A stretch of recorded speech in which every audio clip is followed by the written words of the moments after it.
दोस्तों, बेबाक भाषा में आपका स्वागत है। आज इस कड़ी में जो हम चला रहे हैं डिकोडिंग आरएसएस, उसमें हम बात करेंगे आरएसएस के जनरल सेक्रेटरी जो होसाबले हैं। उन्होंने एक बयान दिया कि भारत में विज्ञान की प्रगति पहले बहुत थी और ये प्रगति को विदेशी आक्रमणकारियों ने रोक दिया। ये बड़ा मज़ेदार बयान है क्योंकि पिछले कुछ सालों से हम सुन रहे हैं कि जैसे हमारे प्रधानमंत्री जी ने बयान दिया था कि भाई प्राचीन भारत में भी कोई प्लास्टिक सर्जन था जिसने मनुष्य के शरीर पर हाथी का सिर लगाया था। इस प्रकार से बाद में करीब 30-40 बयान बड़े बड़े नेताओं की तरफ से आए जिन्होंने सिद्ध करने की कोशिश की कि प्राचीन भारत में पुष्पक विमान था, जेनेटिक इंजीनियरिंग थी, इंटरप्लैनेटरी ट्रैवल था, जेनेटिक्स था और इंटरनेट था। ये सब बातें उन्होंने बताने की कोशिश की। ये एक प्रकार से खुद को एक गौरवान्वित महसूस करने का एक तरीका है। इसमें कोई शक नहीं कि प्राचीन भारत में भी तर्कपूर्ण सोच, रैशनल थिंकिंग और विज्ञान के कुछ पहलुओं पर बहुत अच्छा रिसर्च हुआ। जैसे आर्यभट्ट का रिसर्च हुआ गणित शास्त्र में, सुश्रुत का प्लास्टिक सर्जरी में और दूसरे प्रकार के आयुर्वेदिक विज्ञानों में बहुत महत्वपूर्ण प्रगति की। सोचने में भी, दार्शनिक प्रक्रियाओं में भी यहाँ बहुत प्रगति थी। पर बाद में धीरे धीरे जैसे ब्राह्मणवाद का वर्चस्व बढ़ा, उन्होंने स्वतंत्र सोचने पर एक प्रकार से रोक लगा दी और पूरी तौर से जो दकियानुसी विचार पहले से चलते हैं उन्हीं के आधार पे समाज को आगे ले जाने की बात की। यहाँ से ही हमारे विज्ञान की प्रगति रुक गई। इसमें विदेशी आक्रमणकारियों का कोई लेना देना नहीं है, क्योंकि विदेशी आक्रमणकारी जिसको ये कहते हैं वो उनकी भाषा में है।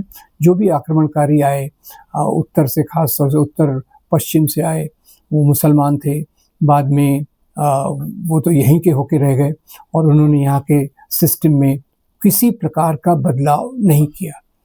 बाद में ब्रिटिश आए, ब्रिटिश ने व्यापार के माध्यम से आए और व्यापार के बाद उन्होंने यहाँ जो शासन किया, लूटपाट की, हमारे देश की संपत्ति को लूट कर ले गए। साथ ही साथ उन्होंने आधुनिक विज्ञान की जड़ों को भी मजबूत करने की एक नींव डाली।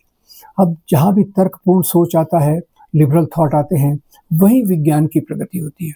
और आप देखिए कि आज़ादी के आंदोलन के दौरान जब हम ब्रिटिश गुलामी में थे तो ब्रिटिश गुलामी के अंदर भी यहाँ जो बड़ी बड़ी यूनिवर्सिटीज़ हुई, कॉलेजेस हुए, उसी में जगदीश चंद्र बोस, सीवी रामन और दूसरे कई लोगों ने विज्ञान में प्रगति करने की शुरुआत की।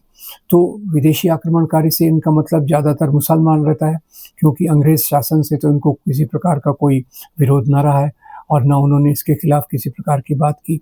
तो खैर, मुसलमान राजाओं के तहत जो बात चलती थी उसमें अगर हम देखें तो उन्होंने यहाँ की व्यवस्था में कोई मूलभूत परिवर्तन नहीं लाया।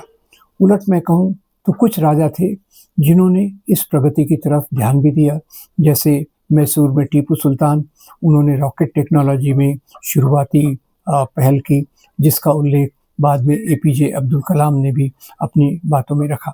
तो ये बात हम समझ लें कि विज्ञान की प्रगति को अगर कोई रोकता है तो वो दकियानुसी सोच, वो तर्कपूर्ण विचारों का विरोध करने वाले लोग, ये विचारों के लोग ज़्यादातर ब्राह्मणवादी जो इन लोगों से जुड़े होते हैं, जो पुरोहित वर्ग से जुड़े होते हैं, उनके जब विचारों को समाज पे लादा जाता है तो विज्ञान की, प्रोग्रेसिव थॉट की, तार्किक सोच की प्रगति रुक जाती है। और ये इससे विदेशी आक्रमणकारियों का, जिनको ये कहते हैं मुसलमान राजाओं का, कोई लेना देना नहीं है। वास्तव में उलट विदेशी तो एक ही थे, जो थे अंग्रेज़। और अंग्रेज़ शासनकाल में जो मैकाले ने शिक्षा पद्धति लाई, वो अपनी बहुत कमज़ोरियों के बाद भी उसने ऐसी नींव रखी जिसमें जगदीश चंद्र बोस और बाद में चलकर सीवी रामन और बाकी लोग सामने आए और उन्होंने भारतीय विज्ञान को एक बहुत महत्वपूर्ण दिशा दी। तो इसमें विदेशियों को, खास तौर से मुसलमानों को दोष देने का जो चीज़ कर रहे हैं होसाबले जी, वो पूरा गलत है। इनका पूरा जो सोच है वो मुस्लिम विरोधी है और मनुस्मृति पर आधारित विचारों पर ये चलते हैं। अब जो काल्पनिक चीज़ें हैं उनको ये सच मान लेते हैं और उसी के आधार पर आज ये अपनी नीतियाँ चला रहे हैं। जिनको ये विदेशी कहते हैं, जैसे डार्विन की थ्योरी, अब इसमें देश विदेश का क्या लेना, जो पीरियोडिक टेबल उसका देश विदेश का क्या लेना, ऐसी चीज़ों को ये हमारे स्कूल के सिलेबस से हटा रहे हैं, जो अपने आप में काफ़ी एक गैर वैज्ञानिक चीज़ है, हमारे तार्किक सोच के खिलाफ है। तो ये जो धर्म के नाम की राजनीति करते हैं, ज़्यादातर वो तर्कपूर्ण सोच के खिलाफ होते हैं, वैज्ञानिक सोच के खिलाफ होते हैं, साइंटिफिक टेम्पर के खिलाफ होते हैं।